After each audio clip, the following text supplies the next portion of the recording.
Welcome to another episode of Threads of Enlightenment. As usual, this is one of my favorite parts. You guys know I've said this over in every show. I like to take the time right here and thank our guests because I know they're coming with a couple of things that I personally deem very, very expensive. One, time. What a powerful commodity that has been given to each and every one of us. Precious stuff. It is 24 hours for all of us to utilize as we see deem fit. And many of us have misused that time most of our life. The other is their journey. The journey houses information. It made them. It made Krishna who she is today, that powerful being that you and I are about to be introduced to, so that she can share her wisdom, her insights to help you and I to grow and become better human spirits while we are here on this planet. Krishna, thank you so much for coming to Threads of Enlightenment. Ken, thank you so much for being here with me. Oh, it's my pleasure. I want you to tell the audience all the things. Don't hold back at all. Tell them about every single thing you have that you serve others through. Mm.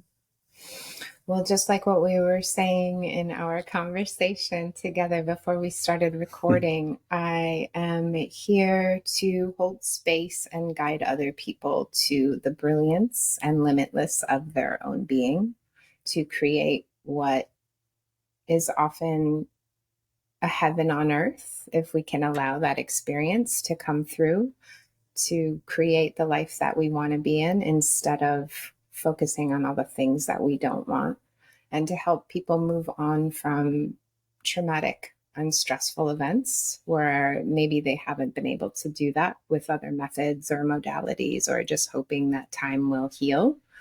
And I have a pretty vast skill set and a lot of experience and spiritual lessons that I came in here navigating that allow me to stay in my own energy, for one, but also I've worked through my own wounds and shadows and learned how to take care of myself and what I need so that I can guide others through their process. And I feel really aligned with that purpose.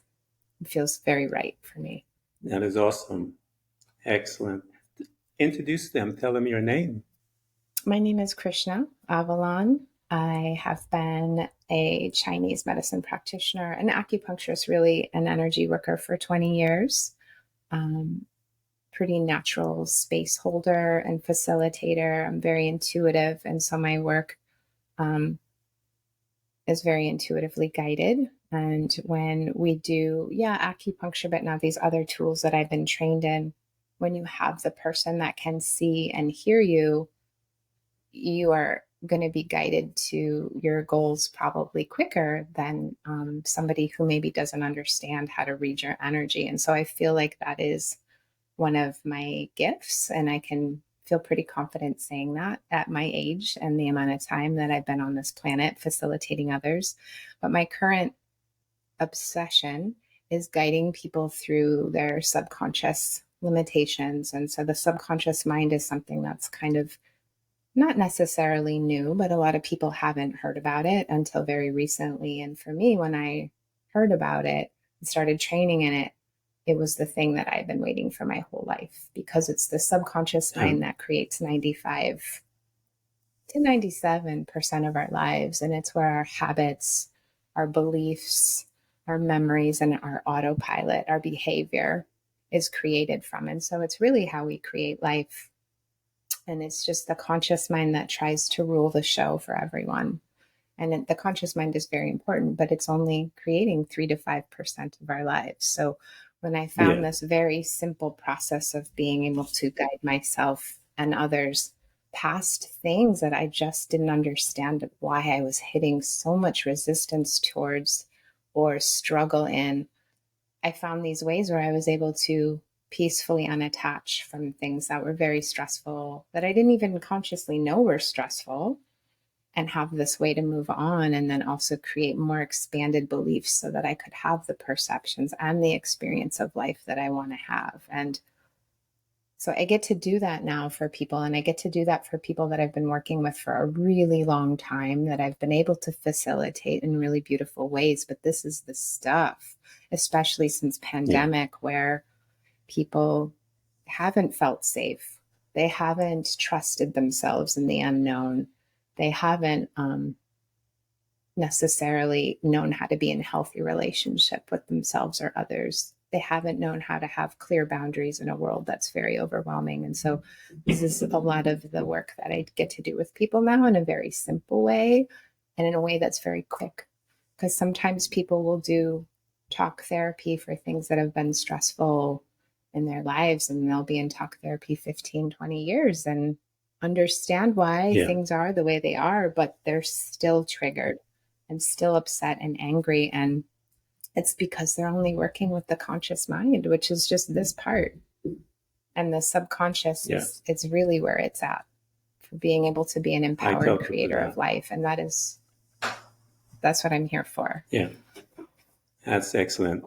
As our custom here at Threads of Enlightenment, Krishna, we go back because we want you to introduce us to your family. And I tell people the reason why I do that is in this space, this is the first space that we visit as human beings, our family unit.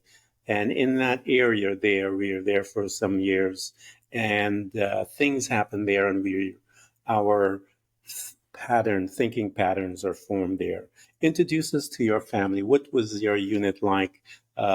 Siblings, parents, that type of audience, if you will. Yeah, it's very interesting for me because I came into my mother's womb in she wasn't conscious when I was conceived. And it was a one night stand back in the 70s. And my mother has a really gigantic Catholic family. And so my grandparents didn't know what to do with my mom, and they asked her to leave town until she found a husband. And my mother has 16 brothers and sisters. Like it's a very huge family. And it was in the Wow. middle of the United States, the Midwest. And so back in the 70s, my grandparents, I love them so much and I miss them, but they really just didn't know what else to do. And so my mom found a Yeah. man who was not healthy. He had a lot of toxic, he had a lot of trauma of his own and Mm-hmm. married him. And so what I came into this world navigating was her trauma because she was kicked out of her tribe. She was not Yeah. accepted for who she was. She was lost. She was young. She was only 20. And then was taught through the Catholic religion to like try to fit in where I didn't belong. Also, I was the only brown person in a really giant family. And that was never really Yeah. talked about. And so there was a lot of confusion with that. And then a lot of what was taught, especially as a woman in that religion, was to like give and give and give and give and say yes to things you didn't want to do. And that's what made you a good person. That's what made you accepted to receive love and belonging. And so it was very confusing because I didn't ever feel like I fit in. And I didn't want to say yes to all these things that never felt right for me. And so there was a lot of resistance and struggle and confusion. But then I also was like popular at school and like pretty and got a lot of attention and had a lot of energy naturally. And so it was just a lot of conflict that I had to Mm. figure out. And it took me a long time before I got the right tools to be able to do that. And it was really acupuncture school for me. That was the very first thing in my life that I was 100% yes about. It was like truly a gift and something that showed up on my path. It was the first time in my intuition that I was like, ding, and I followed it. And Yeah. then through that, just trusted it 100%. And there How are old three were things in you? my life that I have felt that way about acupuncture. I was the youngest, one of the youngest in my school, and I've been a practitioner for 20 years. And it's a master's program, and I had to get my undergraduate finished. So I think when I started acupuncture school, I was like 26, maybe 27, Okay. maybe Mm. 26. And then, yeah, I just, it's $100,000 education. It's 4 years of your life. it is commitment and time. And I just never doubted it for 1 second. And I've been able to move many places and be able to start up a practice, have a really beautiful practice. And it's because I really just trusted it. And Yeah. I still see magic happen every day with that work. But, you know, throughout time, when you become really, really good at something, that's great, but doesn't mean you should just keep doing it. It was time for me to grow. And so a couple years before pandemic hit, I had started training in the nervous system. I had started learning about the subconscious mind. And then when pandemic hit, did the training to become a facilitator of the process I was trained in called Psych K, and just knew that this was what I wanted to do because it was time for me to grow and I wanted a new skill set. And like so many people with pandemic, needed to pivot and find a way to be able to work from anywhere or without being able to have a clinic open. And so I did all of those Yeah. trainings actually in this house. This was my teacher's house. I ended up buying, and she taught here for 12 years this subconscious work. And that also was another giant yes, yes, yes to yes, you're Hmm. supposed to be doing this work, because how that even happened was just a really special story of alignment as well. And when you are on a path of a well-oiled track, like I was with acupuncture and was really good at it, it took me a minute to be able to even trust it all the way. Even though for myself, I knew it was the work I wanted, I had to offer this work to several people that I was working with just as a gift because I wanted to see what would happen in their lives. And without me even asking afterward, the feedback I was getting was so incredible that then I was like, okay, now I really, really How can did trust it. you, And this is the work that I want to do. wow, how did you, here's Go this for it. young woman, you were describing your world where there was a lot of confusion happening in your world because of your, the tone of your skin, the belief system that you were brought into, and she found acupuncture.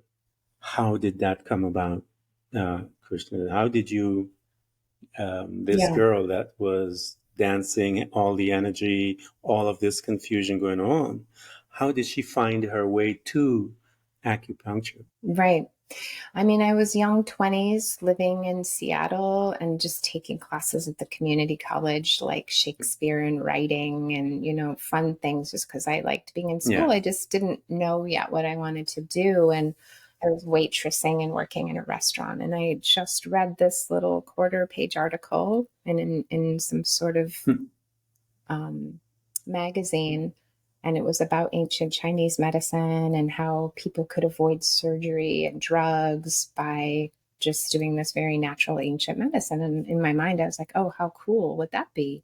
My mother had just had this yeah. really terrible bout of vertigo, and she was in bed for a week through law school. She went to law school late in life, and the doctors didn't know what to do with her except for continue to give her drugs. And it was frustrating for me because I couldn't afford to get back and I was worried about her. And also, I was like, that's all that they can offer. So it was already kind of alive in my awareness. And then read that little teeny article. And I was like, that would be a Hmm. cool thing to learn. Well, a couple weeks later, these people came into my restaurant and they were talking about acupuncture. And way back then, there weren't a million acupuncturists all over the place. It was like not something people really even knew much about. But in Seattle, there were two schools, one kind of outside of school Yeah. and one in the city. And I asked them to recommend a book to me because they worked in the school explaining what acupuncture was. And they did recommend a book. I went and got it right away, read it immediately, loved it. And then I looked into the training. It was 4 years. It was 100 grand. It was private education. And I was like, okay, cool.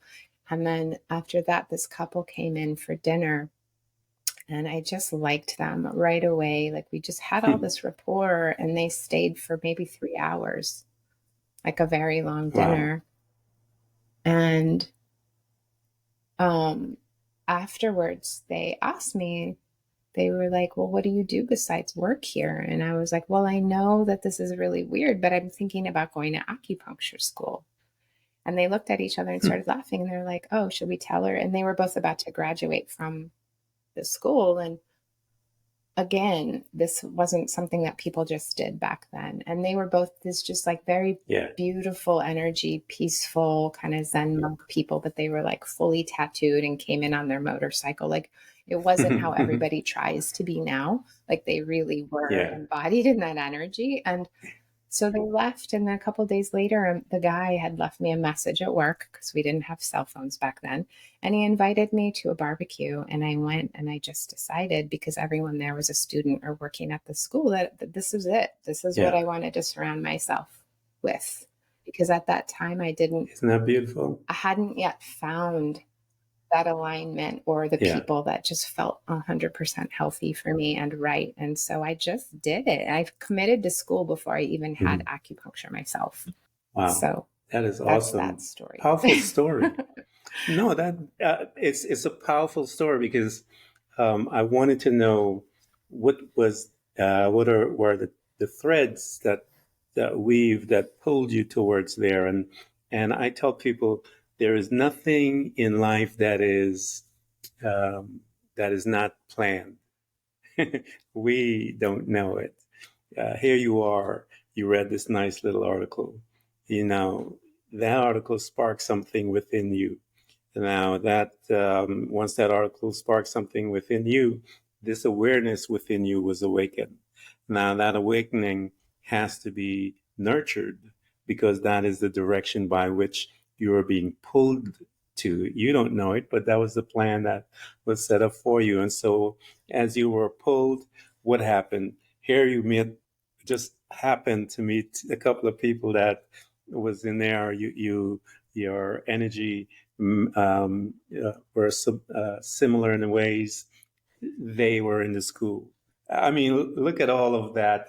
It was just a beautiful plan that you were not aware of, but someone was. And here you are being guided into that space. So when you were in school and you were beginning to be around people like this, because I know the conversations that they have, because that's some of where I came out of. I have quite a few friends that are acupuncturists and herbalists and all of those different things. So when you were there, um, Krishna, the conversation that they were talking about was self and personal development. What was happening to you while they were having these conversations and you were listening to them, and how did they impact you? Well, I mean, I think with that conversation and what I experienced through acupuncture school, it was just for me the first time in my life at 26 years old or 25, even, where I did know 100% that this was it for me. I still had plenty of things that I was working through as a 25-year-old who hadn't Yeah. discovered my wounds Mm-hmm. and my shadows or how to reparent myself yet, who didn't know necessarily about the nervous system and everything that that relates to, but it started me on my path. And when I graduated, I took myself to Telluride, Colorado, because I had sent out a few resumes. I thought I wanted to maybe work in a spa and help a lot of women through menopause and also do cosmetic acupuncture. And Mm-hmm. um, had a really beautiful situation present itself for me where they wanted me to come and start up a program just right out of school. And I did do that, and it was amazing. And I got to get my hands on people right away and practice. And that's what it was about. And it just showed me again the reinforcement of like, yes, this is your path, because people were getting better and they kept coming back to Yeah. see me. And I opened up a clinic in town for the locals, and it was amazing.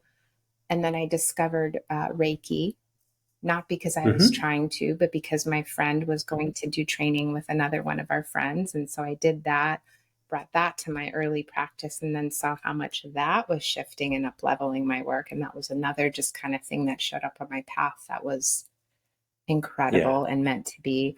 And now, even when I do distance sessions with people and offer that work, it's still some of the favorite work that people do with me, even people who've been working with me for 15 years. But I kind of combine it now because after 15 years of doing those two things together, Reiki, I use sound healing too, and acupuncture, like I was saying, discovered because of a panic attack, the one and only I had while driving, discovered what that meant for the nervous system. did some training specifically in the vagus nerve, understanding now the nervous system more specifically, and how we have to be able to regulate and to feel safe being present in our bodies, to be able to Hmm. hold our growth, to be able to be in the world and not get overwhelmed, to be able to not turn to something outside of ourselves for a quick fix.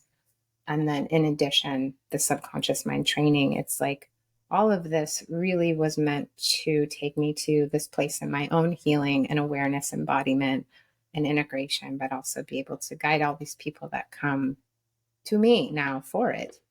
Um, Yeah. so I'm not quite And sure what your what question was, but like all the conversations, I think what it was like for me, I mean, I was just yeah. being shown because of what was happening to me where I was supposed to go. Yeah, and some of those things that you started to discover, Krishna, some of those um, pains that you started to discover in your life. How old were you when you started to discover some of those pains that you were growing up with, looking at yourself being different than others in your family, dealing with the rejection from that? Um, your mom, I'm sure she also familiar with pain and she's dealing with hers. What conversation were you having with yourself as you started discovering things about you, and what did you start to discover about you?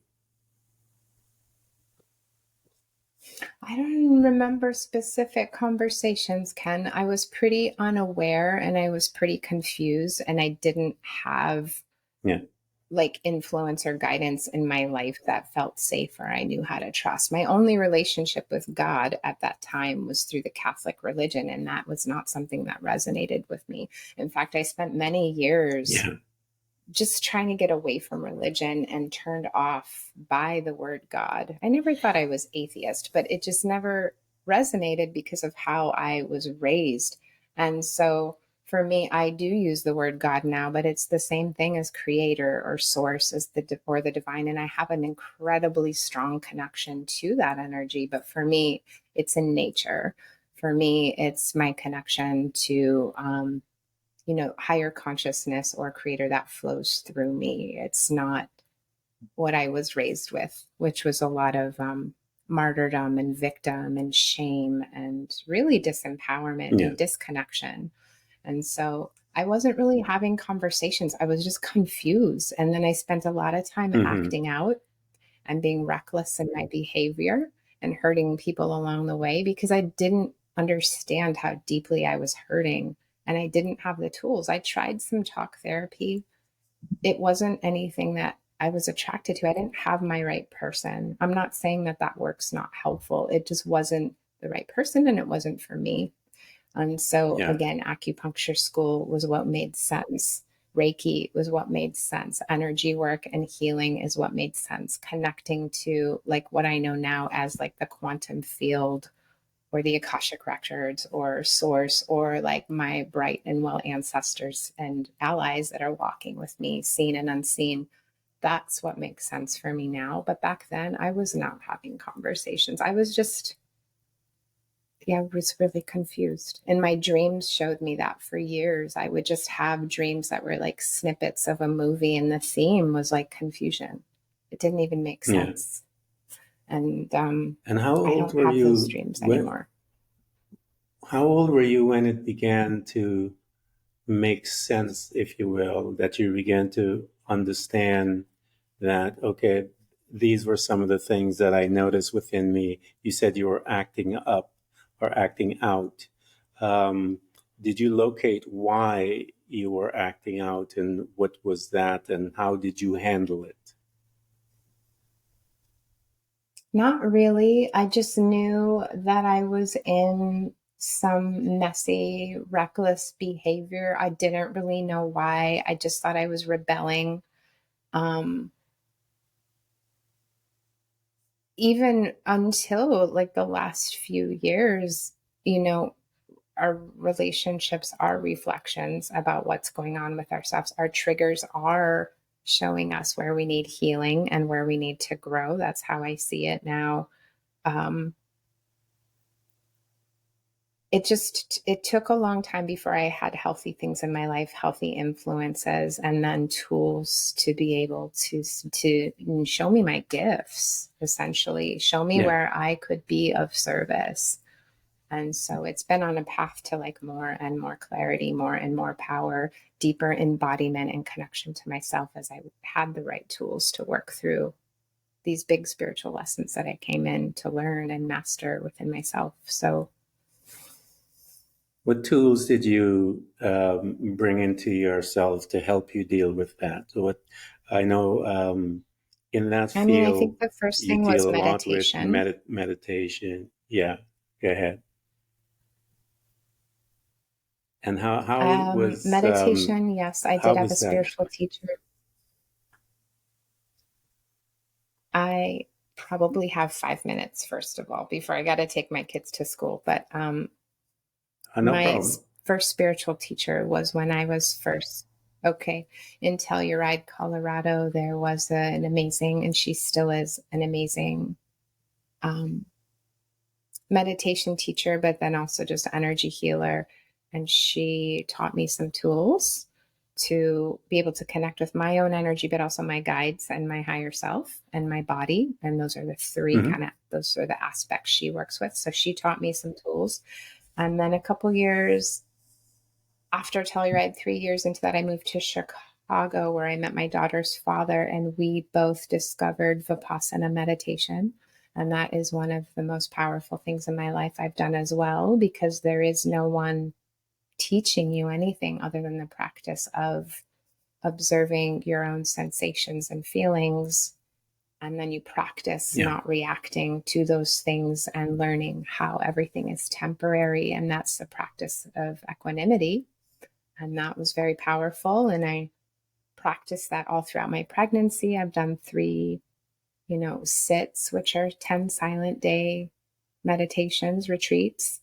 Um, hmm, and then after my daughter was born, it's been another kind of journey of learning also how to grow as a mother and a practitioner and a person providing for my family. So, learning how to just not always give and produce and achieve. And I've had a path of learning how to receive my own nourishment and the yeah, nourishment that's available to me. And allow others to give to me. So there's been that. And I would say the next thing was the nervous system thing that I talked about with the panic attack, and then learning about the subconscious mind, which I spoke about earlier. And that's really where I'm at now, is guiding people more as like a coach, I suppose, if you were to call it something, through space holding, but also, what do you want in your life? And also, where have you been stuck and hitting resistance? And the subconscious process now that I can guide other people to, in addition to all my other training and experience, that's how I'm really helping people in a way that's pretty special, I'd say, because I'd say. there aren't a lot of people doing this kind of work. And it's quick. If you can do 10 sessions and change your entire life, but you've been in talk therapy for however many years and you're still stuck and angry and triggered and don't understand why you're hitting resistance and struggle, it's pretty special work. And so Yeah, I believe in it 100%. And when I believe in things 100%, only magic can happen. And there are three things, like I said earlier, I started to say, that have been that for me. First was acupuncture school. The second was becoming a mother. And now it's this subconscious work that I've been blessed to learn for myself and now guide others through. So it's really special. that's excellent. Anyone that has been listening to us on this podcast, and I know Krishna has to leave, she has some important business with our daughter. Um, we're going to provide all the information for you guys to get access to her. Subconscious mind is that part of you that is programming in you without you even are aware of it. And I tell people, we are all meditating. It's just what you're choosing to meditate on. You may not be aware of it, but what Krishna can bring to your attention is what you're meditating about, so that you'll be able to switch your perspective, so that you can change your life. We are all creators. I've been teaching you guys over several years that we create by the way we process our thoughts, how we collect it, number one, we give it permission to drop into our being, and it grows, it becomes fruit, and it produces an outcome. And I have someone that has been studying the subconscious mind. She does work, she knows how to bring in all kinds of different modalities in there so that she can assist you to make you aware of what it is and how to get out and change your life. I want to thank you so much for coming by. I know you have to run, and visiting us here at Threads of Enlightenment. Thank you so much. Ken, I really appreciate you. Thank you as well. Thank you.